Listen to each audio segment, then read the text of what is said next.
6 months ago, Ramzan Mia had gone to Chennai for work. After working there, he took a 12-day leave and boarded a train for Agartala last Tuesday. However, the same evening, he died under mysterious circumstances after being run over by a train in Odisha.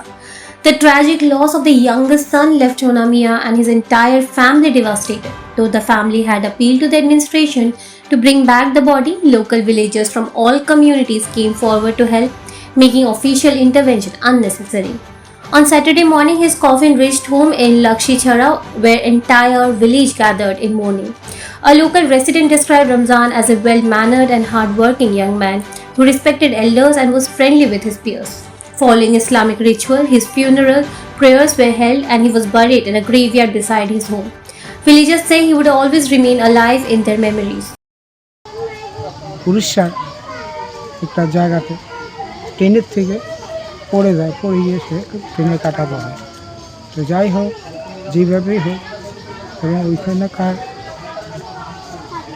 Railway কর্মী এবং স্বাস্থ্য দপ্তরের কর্মীরা যেভাবে হোক ওনার post-mortem করে গাড়ির মাধ্যমে আমরা এখানে নিয়ে আনা হয়েছে। এখন এখানে মুসলিম সম্প্রদায়ের যেই নীতি নিয়ম অনুযায়ী তাকে শেষ শ্রদ্ধা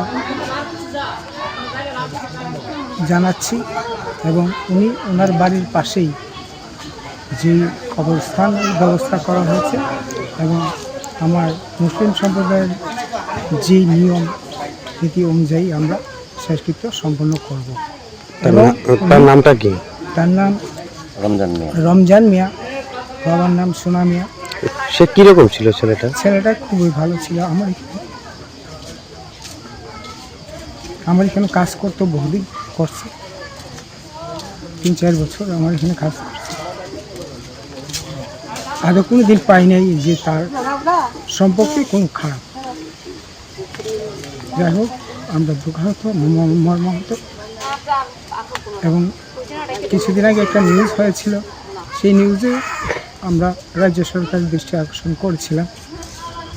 এখনও আবেদন করব রাজ্য সরকার জন্য ওদের দিকে একটু নজর দেয়। নিরীহ পরিবার, গরিব ফ্যামিলি। তার বাবার নাম কি? ওনার বাবার নাম সোনা মিয়া।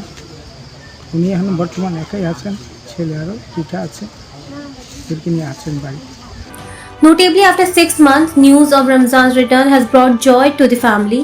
He had even brought gifts for his parents and relatives. His mother, sitting beside his lifeless body, broke down repeatedly while recalling these moments.